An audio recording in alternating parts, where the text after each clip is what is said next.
सर्वेभ्यो नमो नमः। आज हम कारक की बात करेंगे। क्रियान्वयित्वम कारकत्वम। कारक क्या होता है? क्रियान्वयित्वम कारकत्वम, यदि हम इसको समझें तो क्रिया से संबंधित है जो वो कारक। कैसे? चलिए एक उदाहरण देखते हैं। हम पठति क्रिया को लेते हैं। पठति पढ़ता है। कहाँ पठति? रमेशः पठति। तो जो रमेश है उसका पठति क्रिया के साथ संबंध है, वह पठन क्रिया को कर रहा है। तो रमेश यहाँ पर क्या है? कर्ता कारक है।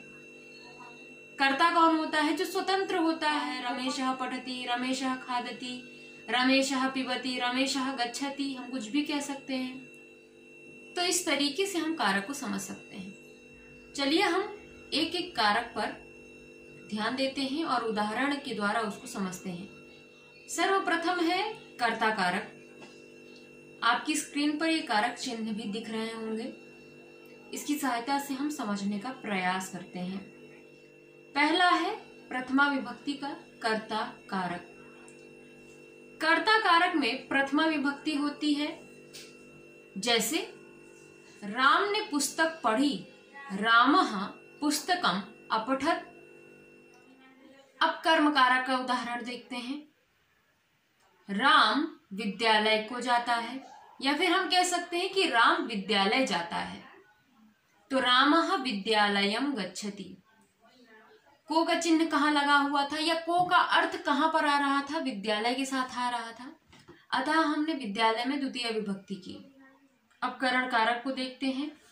से के द्वारा राम गेंद से खेलता है, या राम गेंद के द्वारा खेलता है। तो रामः कंदुकेन क्रीडति। अब संप्रदान उस ब्राह्मण को धन देता है, तस्मै विप्राय धनम ददाति। तो उस ब्राह्मण को या फिर के लिए एक ही अर्थ हुआ, तो अतः हमने यहां पर चतुर्थी लगा दी। अब अपादान से पृथक्करण, जहां पर अलगाव आएगा वहां पर अपादान हो जाएगा। अब अपादान का एक उदाहरण देख लेते हैं। वृक्ष से पत्ता गिरता है, वृक्षात पत्रम पतति। अब वृक्ष से वो पत्ता क्या हुआ? अलग हो रहा था, अतः हमने वृक्ष में पंचमी विभक्ति लगाई, वृक्ष से पत्ता गिरता है। तो संबंध कारक राम के पिता दशरथ, या आप अपने को भी ले सकते हैं कि मेरे पिता, आपके पिता का जो भी नाम हो।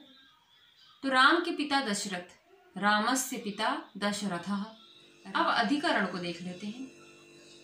कमरे में पेन है, प्रकोष्ठे लेखनी अस्ति, में।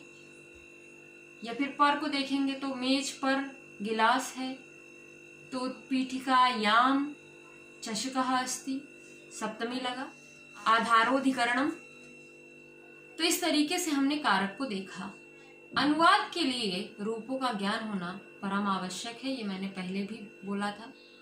इसी तरीके से आज हमने कारक को जाना। मुझे लगता है कि आपको ये समझ में आ गया होगा। धन्यवाद।